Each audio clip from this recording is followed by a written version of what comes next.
Hey guys, so for this module, we'll be doing what's called a case study, and it will be on biosignal processing. So in all the other modules before this, we've been training how to do, for example, basic stuff in Matlab, creating variables, matrices, vectors, plotting, and in the last module, we also went into how to do for loops, if statements, while loops, and such. And this is the first time where we're going to actually consolidate all of that into something that's more applicable and has an actual, more tangible outcome in the case of biosignal processing. Because we're a BME course. So first off, what is a biosignal? So a signal first is a function that conveys information about some phenomenon, and a biosignal is any biological quantity or magnitude that varies with time or space and provides some sort of information on biological systems. So the best way I can explain it is with some examples. So let's say you're looking at the heart. If you're looking at the heart, one of the biological signals that you can have is called an ECG. Which stands for an electrocardiogram, which basically boils down to the electrical activity of your heart. So every time it beats, there's some electrical activity as the signal goes through your heart, and this ECG can actually capture that. And then doctors can look at your ECG and then make some diagnosis based off that. Likewise, if you are more interested in, let's say, brain activity, then you can look into what's called fMRI. So that's functional magnetic resonance imaging, and all this boils down to is fMRI can look at the amount of oxygenation, so the hemoglobin, deoxyhemoglobin activity in your brain, and then you can sort of get an understanding of, this area of the brain has more oxygen in it when you're doing this activity, so the neurons there are probably being more activated compared to this other region. And likewise, for the muscle, you have what's called the EMG, so the electromyogram, similar to the heart, but instead of looking at the heart electrical activity, it looks at the muscle electrical activity. So those are some examples, but here's them with some more nice pictures. So here's an example of an EEG, so an electroencephalogram. So each of these little electrodes on the head record electrical activity at a specific part of the person's head. And then each of these traces is one of these electrodes. So you can see how electrical activity changes based on where the electrode is. Here's that ECG I was talking about. So here's the characteristic normal shape for an ECG waveform, and here's some information on how it's recorded. So you have a positive negative lead and then an earth, and this connects to the actual ECG device. Likewise for here's what I meant by the functional MRI imaging. So in this case, brighter colors mean more oxygenation, less colors mean less, and usually fMRI is done by across time as well. So you have these, imagine this spatial representation of your oxygen level, and this also changes with time. And here is a CT scan, so this is another type of biosignal, and in this case it's looking at the four chambers of your heart, so the right atrium, right ventricle, left atrium, and all these are just examples of biosignals. In this case it's more complicated biosignals, in these cases it's a bit more simplified. Now let's start with the basics. So first off, what is some important properties of a signal? So let's look first at the time domain characteristics. So characteristics of a signal that occur in the time domain. So if you imagine this is a signal here, this little sinusoidal thing here, and this is the time axis, and this is the amplitude axis, they could be like millivolts or whatever, then signals can basically have what's called the amplitude, which is the peak to peak intensity. So the height from here to here is the amplitude, and some books also say the amplitude should be from wherever the baseline is, so half of the peak to peak, but in this case we're just saying it's peak to peak instead. And all signals have what's called a period to them, so it's the time for a signal to repeat over an interval, and the unit is in seconds. So the time it takes for a signal to start, so let's say right here, go on, and then end up right where it started at, that is a period. So every time this part of the signal repeats, then it's essentially a signal repeating. Now you have the frequency here, which is also related to a period, and it's reversely, it's the inverse of the period. So usually this is given in the units of hertz, which is 1/seconds. So whatever your period is, just 1 over that is your frequency. And frequency, you might have heard it being described in maybe like 50 hertz, 60 hertz phrasing, maybe in your physics courses. All that entails is how quickly is your signal oscillating. So having a very high frequency means very high oscillations, and having a lower amount means very low oscillations. But those are the main three parts of the signal: amplitude, period, and frequency. So now let's imagine you actually want to get this signal. So how do you do it? Well, signals can be either what's called continuous or discrete. So a continuous signal is basically something that varies with a function of time, and they are seamless, meaning that they have a value no matter how fine of a point in time you're looking at. What I mean is, for example, if you're looking at temperature, it's measured at every single point in time. So if I wanted to, for example, figure out if this was a graph of temperature over time, and this black line is a continuous signal, I could figure out what the temperature is at this point, and then I could zoom in and get it at this point, and then I could zoom in more and get it at a closer point. There's no real limit to how fine of a sample I can get. However, that's not possible if you want to bring that to the computer, because you can get an infinite amount of data from here, but if you want to read that into a computer, it's not possible. Computers have a limited amount of memory and storage and everything, so we need to get our continuous signal in black, and we need to convert that to what's called a discrete signal. And a discrete signal, they vary as a function of samples, and they have a few values. So you can imagine to go back to our temperature example, it's as if we're doing a temperature measured every hour instead of at every single point in time ever. So those are represented by these red lines. So you can imagine you measure what the temperature is at 0, then maybe at 1 hour, 2 hours, 3 hours, 4 hours, and so on and so forth. And the idea is, if you sample at enough of these points, you can almost faithfully recreate what the original continuous signal looked like. So now comes some information about the discrepancies about how do you know how to sample this. So the sampling rate refers to the frequency at which you measure a continuous signal and then make it discrete. So let's say this red is your actual signal. So you can see here it's a nice sinusoidal signal, and if you were to sample it at every one of these red points, you could see that you would be able to faithfully recreate this black line. However, what happens if you incorrectly sample? So let's say you don't sample this black signal at every one of these red points, but you instead sample at these blue points. So you grab what the signal is right here at the beginning, then you wait a little bit and grab it down here, then you wait a little bit and grab it here, and all of a sudden, if you connect these points, you've made a signal, and it's also oscillating just like your original signal, but it's not the actual signal. It's a fake signal. And we say this incorrect sampling is called aliasing. So this signal has been aliased. And to get that more into more BME type of aspect, if you're improperly sampling, that means you're missing signal components. And if you have an ECG, for example, so remember an ECG looks at your electrical activity, and it usually looks like this. So you have a nice little peak, and there are various components to it that are nice and repetitive. That's what a normal ECG looks like, and you can see the ECG in red. So you have a heartbeat, heartbeat, heartbeat, heartbeat, heartbeat, and so on and so forth.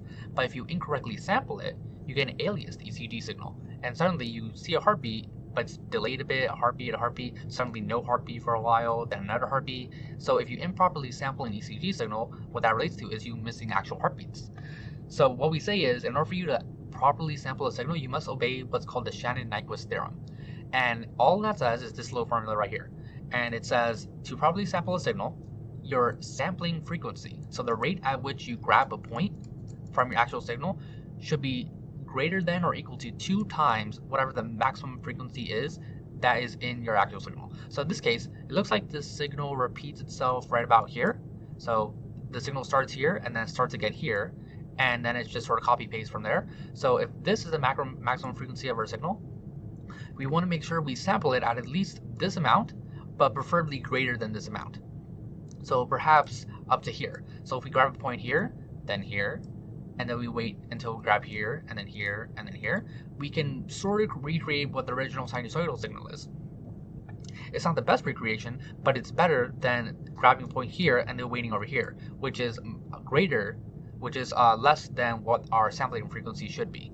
So this is an alias signal is a case where you're not obeying the Shannon-Nyquist theorem. Now, I think that does it for sampling rate. So now let's talk about this right here. So this is a signal, or an example of a signal. But what makes up this signal? So if you take a look at this, the signal looks noisy, it's messy, it's chaotic. But if you look at it, there's sort of a pattern to the signal. It sort of goes up and down, up and down. And if you look at it a little closely, you can probably notice that. And in reality, there is. So if you notice, the signal has maybe like this slower component where it's going up and down slowly, like this red signal. It has a faster component going up and down, which is this green component right here. And there's an even faster component right here, which is this blue component.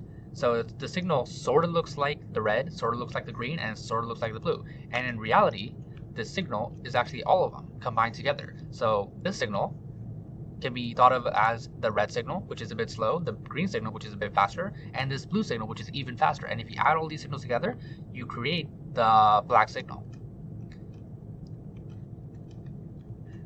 So what I just showed you is one of the most important things in basically all of signal processing.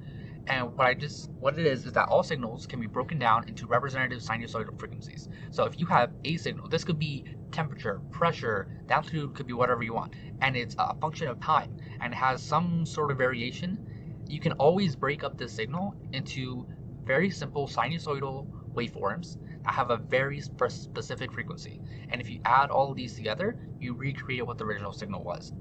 And this little process I was explaining here, where you have various signals of very specific frequencies that create the original signal, that is called a Fourier transformation. And all this means is that if you have a signal, it can look like whatever you want it to look like. For example, this one looks sort of squarish-ish. This is actually made up of multiple sinusoidal signals that have a very specific frequency. And if you just add up all of these little frequencies, it recreates what the original signal is. And so what this boils down to is if you have an input signal that varies as a function of time, you can do a Fourier transformation on it, and your output signal will be a function of hertz or frequencies.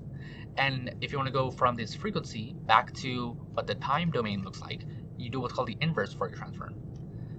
So that is the basics so far, and I believe I'll leave how to actually figure out how to do the Fourier transformation and inverse Fourier transform and more about why we care about it in biosignal processing for the next part of the video. So I look forward to that. Hey guys, so I talked a little bit about, okay, so if you have this time domain, you want to go to frequency domain, you just do the Fourier transformation, and then if you want to go backwards, you do what's called the inverse Fourier transformation. But what exactly is that? Well, here it is. Now, don't worry, I realize a lot of you probably are just taking or starting to take Calculus 1 or Calculus 2 and you have probably never seen something this complicated before. But just to make sure that you guys aren't being led astray, this is the full Fourier transformation, and this symbol right here is called the summation symbol. So this is the single formula you need to go from this time domain to this frequency domain. And it's a very simple formula, but there are entire courses dedicated to how it works. So as a rough summary, here's how it works. So this x of n is your actual signal itself, and n are your particular values in your signal. So the very first value, the second value, the third value. So you can imagine x of n is each of these little points that make up this red signal right here. And all you do is you multiply this particular part of your signal. So let's say the very first point. So n is equal to, let's say, 1. You multiply by this exponential. So this is e, which is the Euler e, so 2.73 something something. It's raised to this negative power. This j is the same as I, the imaginary number, 2 times pi times whatever n is. So in this case, the n is like the first value we're looking at, and k, which is the frequency we're looking at. And then you divide it by however long your signal is. So this was 100 points long, you divide it by 100 and so on and so forth. And then you just go through your entire signal. So x of n is the value of your signal at time n. You go through each of these little points, multiply by this exponential, add them all together. So from the first value to one less than the maximum value, and that will be the contribution for this k frequency. So this k is, let's say, 0 hertz. So this k would be 0. You'd add up all your time components, multiply it by this, and whatever value this comes up to, that is the amount of amplitude in that particular frequency. And then this goes up by 1, so now you're looking at, let's say, 1 hertz. So now this k becomes 1. You do the same thing. You go through all of your time, multiply by this exponential, but now k is equal to a new value. You sum it all together, and now maybe this is a very sharp value. So maybe this would be like here. And then you would change what k is again, and then keep going down the line until you have as many frequencies as you care for. And then that will be your frequency spectrum representation of your signal. And that's all this formula says. And likewise, if we want to go backwards, if we want to do the inverse Fourier transformation, the formula is almost identical, except now instead of starting off with your time signal, you start off with your frequency signal here, multiply by an exponential, but now you don't have a negative, and you also have to multiply by this 1 over n. But beyond that, the formula is the exact same thing. And all it's saying is if you want a particular frequency, you just add up the contribution to each frequency for each point in time, and that's it. And if you want to go back to time, you just add up the contribution to each time point from each frequency. Now I realize a lot of you are probably scratching your head thinking, okay, how do I do this? Is this on the exam? Don't worry. I'm just explaining to you guys how this formula works and how this is the underlying way the Fourier transformation works. But in terms of actually doing it in Matlab, we have way better ways to do it. So I'll be explaining to you guys the easy and hard way next video.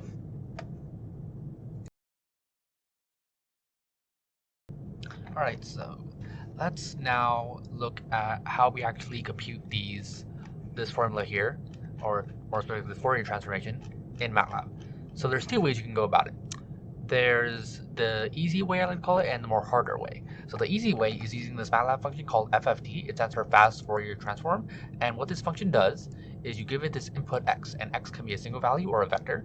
So you can have a vector of your data. So this is time and this is amplitude. So this could be like temperature, this could be voltage, this could be pressure, whatever. But it's something that varies with time, and you just feed it into this FFT. And what this FFT does is it solves this formula using a more fancier approach, but it boils down to just solving this formula where this x of n are these values, and n is each of these little individual values. And what this FFT does is it turns your time domain space into frequency. So it just does this into this. That's it. And you can see here that this noisy or seemingly noisy signal is, even though it's chaotic looking, it actually has some very particular peaks in its frequency spectrum. Specifically, it looks like it has a 50 hertz and 120 hertz component to this signal, and everything else is this extra little noise that makes it look weird and strange. And likewise, if you have this frequency information, you can do what's called the IFFT, which computes the inverse Fourier transform, which is this formula right here, and then it recovers back your original signal.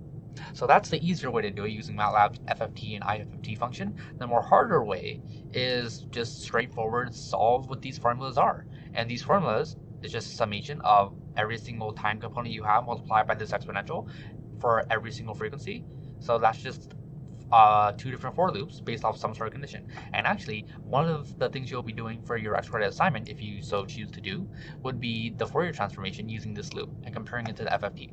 But if that's not up to you, and if you don't trust yourself to be programming this complicated for loop, you don't have to. It's the next credit thing. But now that I've talked to you guys how to actually do this as an overview, let's go ahead and do it. So you can either just copy this code into MATLAB or just follow me as I write, but I'll be trying to explain every single part of this. And let's just start this, I suppose. So I'm going to move this over here.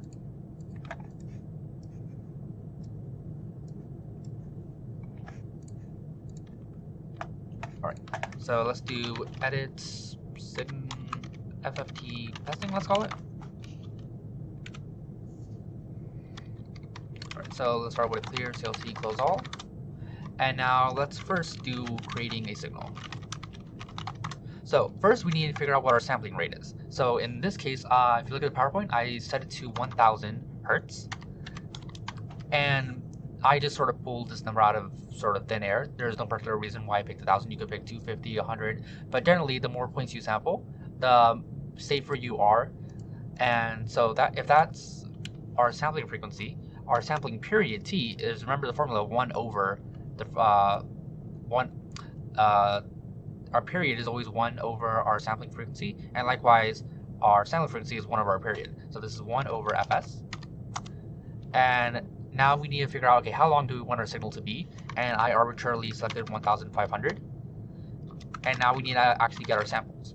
So usually you would think, okay, samples, we want to go from 1 to however many, however long our signal is. So you might think 1 to L.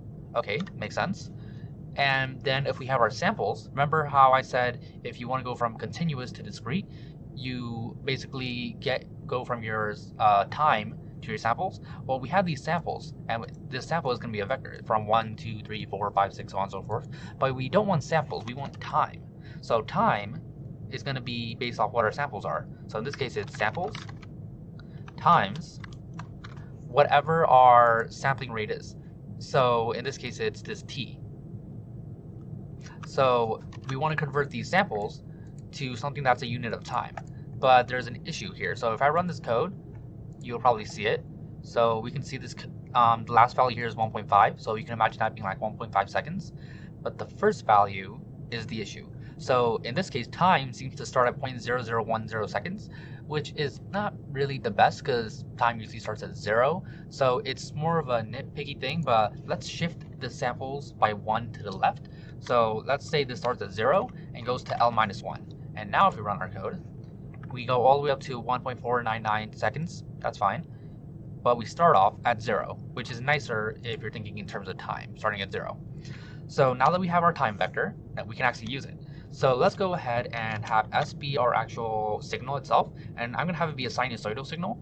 And the way you do a sinusoidal signal, if you remember, maybe I think it was physics, you probably learned this, you usually do sine of W times t, and this W is called the angular frequency, and the angular frequency is 2 times pi times whatever the particular frequency you care about is. So in this case, let's just do a test of 50 hertz. So 2 times pi times 50 hertz times our time vector plus, and let's add another frequency component to here. So 2 times pi times 120 hertz times t. And now that S is our signal. We have our time, and we can plot them against each other. So we can do a plot t comma s and plot this. And you can see here we have a very seemingly chaotic and noisy signal, and this is for 1.5 seconds. So let's just narrow this down to just maybe 0.5 seconds. So if we do xlim, so we limit the x-axis from 0 to 0.5, and now we run our code, you can see here we have a signal that is a combination of 50 hertz and 120 hertz. Very nice. All right, so let's close this, and we know our signal worked properly. But now let's compute the Fourier transformation. All right, so the easiest thing to do first is just call the function. So remember, it's FFT function. So FFT of our actual signal, so in this case S, and this calculates our Fourier transformation. So we can do this. Let me just highlight all of this and Control R to comment it out, just so we can focus on the Fourier transform part. So we have our Fourier transform here, and it's the same length as our actual signal, but it's a complex, probably because the actual formula itself has an imaginary component to it. But if we can't just plot what this is and expect it to work, so if we try to just plot y, you can see it just looks messy and chaotic because a complex signal has both a real and imaginary component. So what we should do is we should plot the magnitude of this. So if we want to plot the magnitude of it, we can use the absolute value function. And if we do that, this is what happens. So if you notice, we have a bunch of seemingly nothing and then 2 sharp peaks. And if you remember what I was saying, the frequency domain explains how your signal oscillates from the time domain. And in this case, we have 2 very specific peaks that correspond to these 2 values here, these 50 and 120 hertz. But how do we actually figure out that that is the 2 values we care about? Because there's 4 of them. Well, the way the Fourier transformation works is it's actually symmetric. So there's a mirrored component to it. So we only need about half of this signal. So if we only need about half this signal, we can just throw away the rest, essentially. So here's how we do that. We say y is equal to whatever your signal is, but we're not going to get the full signal. We're going to index this value. So how do you index? Well, you call the variable, in this case y, and we say we want the first value all the way to however long the signal is, and this signal is 1,500 indices long, or L. So we want to go from 1 to L, but we don't want all the values, we want half the values, so L over 2. So what this does, it just says, okay, y is not going to be the full value, y is going to be equal to whatever it is, but only 1 to L over 2 indices. So now if I run this, you can see we only have half the signal. And now if I do, for example, y ABS, so the absolute magnitude of the signal, and now if we do a plot y absolute value, and we run this little section, you can see here we only have 2 spikes now, and the mirrored component of our signal is gone. But if you notice where these spikes occur, so this one seems to occur at 76 and 181. Those are not the particular frequencies that we made our signal at. So, and the reasoning for that is we're just plotting the signal as it is. We're not plotting against the proper x-axis. So we need to recreate what the x-axis is. So let's go ahead and do that. So we want to have frequency. And how do we get frequency? Well, similar to how we got time here, we can get frequency in a similar fashion.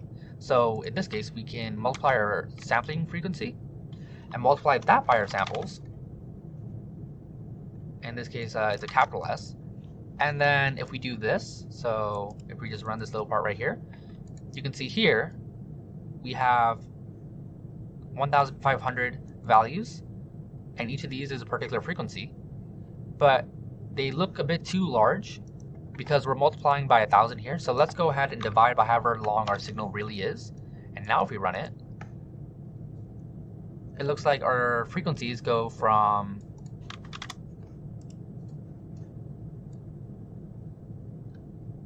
let's see here, so 0 hertz, and they go all the way up to just about 1,000 hertz, just shy of it. Now we could just try to see if we can plot F versus this, so this will be on the x-axis, this will be on the y-axis, but that's not gonna work if you noticed what F is. So F is 1 by 1,500, y absolute is only 750 long. So if you have two different vectors of unequal length, you can't plot them to each other. Vectors must be the same length. So how do you fix this? Well, same way we fixed the y. So we only want half of the signal. So what we do is say, okay, F is not equal to its full range. It's equal to whatever F is, 1, 2, however long our signal is, divided by 2. And that's it, we just cut off half the signal. And now, if we take a look, this is 50 hertz, and this is 120, just as we expected. And that's pretty much all you need to implement this code. So you create the signal, and then you do your Fourier transformation. Now, in the next video, I'll talk to you guys about filtering and how we can use our Fourier transformation to play around with our signal a little. So look forward to that. Alright guys, let's talk about filtering. So we just computed our Fourier transformation, which gave us this nice little graph, but what use is it? Why would anybody even care about turning your time signal into a frequency signal? Sure, you can now see that there's clearly two spikes that have a very specific frequency, but what does that mean in terms of our signal, and what does it mean in terms of usefulness? Now that we have a frequency spectrum, we can do what's called filtering. So you can actually isolate parts of these frequencies and look at them individually, and then go back to your time domain and see what they represent. So in general, there are four types of filters. We call them the low pass, the high pass, the band pass, and band stop. And they're sort of self-explanatory. A low pass keeps low frequencies and makes every other frequency pass some sort of threshold value, in this case FC, 0. High pass keeps all the high frequencies above a certain criteria, so in this case FC. And a band pass allows signals between two values, so FCL and FCH, to go through, and everything else becomes 0. And a band stop does the exact opposite. It stops all the frequencies between the two criteria, so FCL and FCH. Now, what I'm about to show you guys is how you would implement these four filters in Matlab, but they're going to be what are called ideal filters. So it's not the truest way of how you should implement a filter, and like I've been saying, there are entire classes dedicated to the Fourier transformation, filtering, and biosignal processing, signal processing in general, and there are different ways you can implement filters that are more robust and better to use and everything. But in terms of just getting the concept through, I'll be teaching you guys how to do the ideal filter. So the ideal filter is you keep everything up to a particular frequency, and then everything else becomes 0. So that's the ideal. So let's go ahead, and here's the MATLAB code for it, but let's go ahead and work on our nice little example frequency here and see if we can do what's called a low pass filter on it. So you can either copy this code or follow me as I make it. Alright, so let me move this over here. Alright, so if you remember, here was our frequency spectrum, and we have a 50 hertz and 120 hertz. So let's say we wanted to do a low pass filter. So a low pass keeps all the low frequencies and zeroes out everything above a certain value. So if we want to do a low pass here, we will let the 50 through, and we want to make this 120 become 0. How would we do that? Well, if we want to do that, we need to be able to go through each of these values in F and check, is that value greater than or less than some criteria we have, and based off that, we either make our y, which holds the Fourier transformation, 0 or not 0. That's it. And if we want to go through each value here, that sounds like something for a loop. So you can see how this ties into the previous module. So we need to create a for loop that goes through every single value of our frequency, and then just checks whether or not it meets some sort of criteria we set for a low pass. So making an ideal low pass filter. So remember 4, and I'm going to use a dummy variable of II, and I'm going to say this goes from 1 to, well, we want to go for as we want this loop to continue for every single value of our frequency, so we go for length of f, and we want to do a if statement check. So for each value of f, check whether or not it's, well, let's see what's a good value to pick. We want to do a low pass, so let's do 80, let's say. So if the value of our frequency at this particular index of II is less than 80, let's say, then we're just going to keep the original value.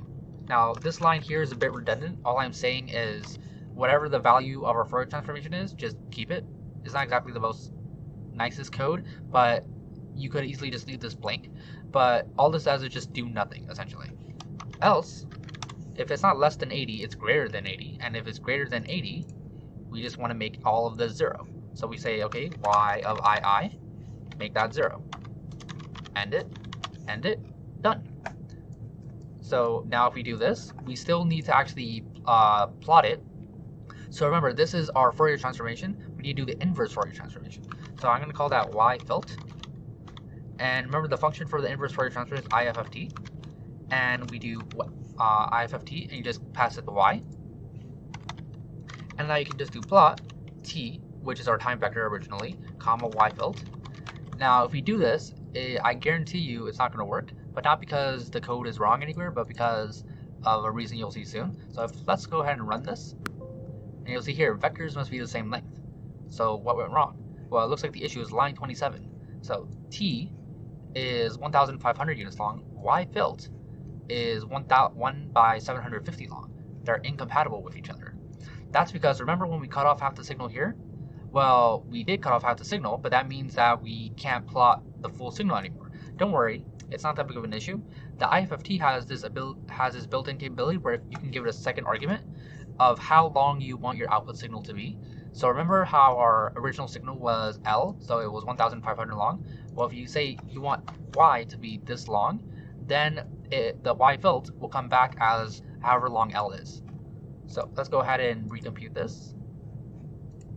Alright, and now let's run this again. And you can see here you got some slightly warning, imaginary parts of complex, ignore that. But now if you look at our signal here, let's go ahead and zoom in onto just the 0 to 5 seconds. So let's go ahead and copy this, paste this here. And you can see here we now have a cleaned up signal that only has the lower frequency in it. And if you want to compare it, let's go ahead and look at this. So let's do a subplot here. So if you guys remember the subplot, it's rows, columns, and then however the position you want. So let's say it's 1 row, 2 columns. First spot is going to be this. And then we'll do subplot, 1 row, 2 columns. The second spot will be for this. So on the left we'll have the original signal. On the right will be the filtered. So if we run all of this, oh right, this overrode it. So let's go ahead and comment this out. Now we do. So you can see here, on the left we had our signal, original signal, which was made up of 2 different frequencies, the 50 and 120 hertz, I believe. And on the right we are only keeping the 50 hertz. So what we just did was we did low pass filtering on it, and that's all it is. Very simple code for it, and this isn't the ideal code for it. Like I said, there are entire classes dedicated to just filtering, but this is one way you can do it. So now let's go ahead and so this just works through the exact same thing I was showing you with some extra labels that you can peruse and along with comments. So how do we actually use this in the actual biomedical engineering field? Well, here's an example. So the ECG, which is the electrocardiogram, which is the heart electrical activity I talked about earlier, it has many different clinical uses. So you can determine the heart rhythm. You can cardiologists can diagnose heart abnormalities and diseases from it. You can also figure out what the blood flow is from your heart. So you can see here you have a normal sinus rhythm, which is the normal waveform that you expect from somebody. And here's what happens if somebody has, like, let's say, arrhythmia. So they don't have, their heartbeat isn't beating at a consistent rate. So this is something that a cardiologist can figure out by looking at your ECG. Now, what a lot of times happens is when you're acquiring your ECG signal, the device often contaminates the signal with noise, and this noise is called power line interference. So the reason why it's called power line interference is because it's the root cause of it is from the way electricity is delivered to the device. So in the United States, electricity, if you remember maybe back to the physics courses if you've taken any, our electricity is AC and it oscillates at 60 hertz. If you live in the United States, if you're in Europe, China, India, or some other nations, it oscillates at 50 hertz. So because of that, if your device isn't calibrated properly, that noise, that 60 hertz and 50 hertz noise, can actually get into your signal. So here's an ECG signal that has 50, 60 hertz noise into it. So if you record ECG data that has this noise into it, and you want to figure out, does this person have arrhythmia, do they have tachycardia, bradycardia, how do you figure this out? We need to know how to filter out the signal, and that's where the Fourier transformation and filtering comes into play. So let's go ahead and do an example. So like I said before, here's the code for it, but let's work it out by hand as well. Right, so let's go over here, and I'm gonna make a new file just for this. So I'm gonna do edit ECG test, close this.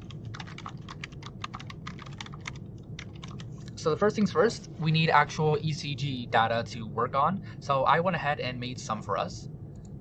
So here is some example data that you can find on Canvas that has an ECG in it that's noisy, with 60 hertz noise in it. So let's go ahead and load data.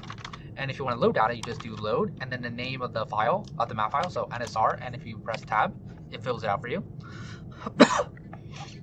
So let's see if this works. And you can see here, I give you the frequency, the silent frequency, how long the signal is, the samples, the corrupted signal, and the time domain as well.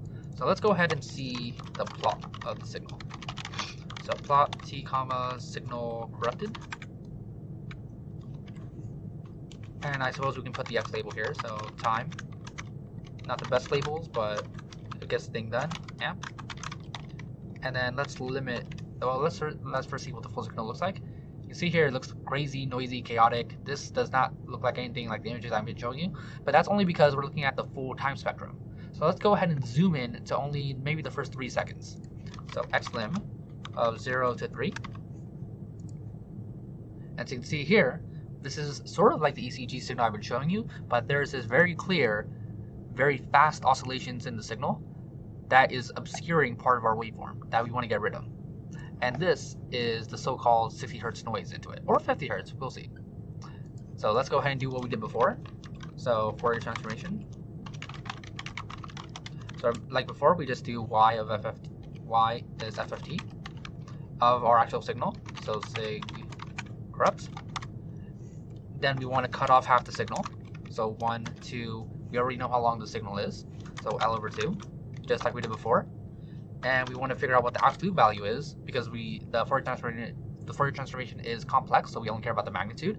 So absolute value of y. And naturally, we want to actually plot against all the frequencies. So we need to actually make a frequency vector. So f is going to be the sampling rate, so fs, in which case is 128 hertz, times our samples, which is here, already given to you. Divide that by L.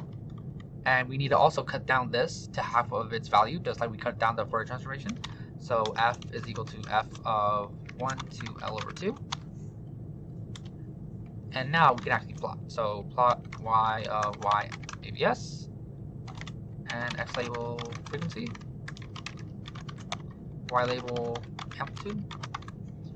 If we run this, you can see here we have all these extra little frequencies. That's nice and all, but these are all part of the actual ECG signal, and you have this extra stuff over here, but then you see a very noticeable spike at 60 hertz. That is the 60 hertz noise you want to get rid of. So how do we get rid of everything? So what do we want to do? We want to filter out the 60 hertz noise. So we want to just keep the values here and get rid of every value, let's say right after here. So let's say right after 59. So that's a low pass signal. We want to pass all the values below a threshold. So let's just do a low pass filter like we did before. So in this case, low pass filter. So for I equal to 1 to length of f. Go through each of the frequency values, and just like before, if our frequency value is greater than 59, then just make it 0. So if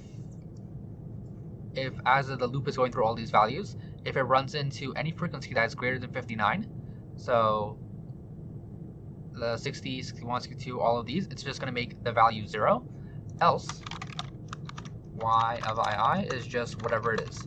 And you don't need to put this line here, but I'm just showing you for redundancy's sake, really. And let's end this, and let's end this. And now, just like we did before, yFilt is equal to IFFT of the inverse transformation. And let's give it the full length like we did before, L. And now let's plot t comma yFilt. And then I'm going to go ahead and grab this. Alright, so now if we run this bottom part and look at our graph, now we have a much cleaner ECG signal. You can see the noticeable peaks, the QRS complex, the T and R intervals and everything, which you'll learn about more later. But you can see here, this is a very nice and clean ECG signal, similar to the ones you've been seeing throughout the PowerPoint. Now, just for comparison's sake, let's go ahead and look at what the original one looked like and what the clean signal looked like. Let's do a subplot. Let's have this one be 2 rows, 1 column per spot, just to mix things up a little. Let me copy this. And this will be the second spot. And then I'm just going to comment this frequency part out. Now if we plot. So here's our noisy signal from before. And here's after we remove the 60 Hz noise. So I'm hoping that sparks your interest a little in biosignal processing. And this was just a very simple, bare bones example of how to use it to remove power line interference from ECG. But if you want to learn more about signal processing in general, and in terms of for BME, you can take some elective courses. So you can take EEL 31, 34, 35, called Signals and Systems, where you learn more about the Fourier analysis, and they also introduce like probability theory, linear algebra, and complex variables. You could also take a course called Control Systems 1, where you learn more about how to do frequency domain analysis, system modeling, how to know whether or not your system is stable or not, and a bunch of other neat tricks. And likewise, there's an entire course dedicated to just digital signal processing. So you can do the Fourier transformation, the DFT, which is the discrete Fourier transformation, correlation, and more complicated things that build upon the basics of what I've been teaching you in this little module. Because this module can't obviously cover everything about signal processing or even biosignal processing. But if you want to learn more, you can go over to these courses. So I think that does it for this video. See you guys in the next one. Bye.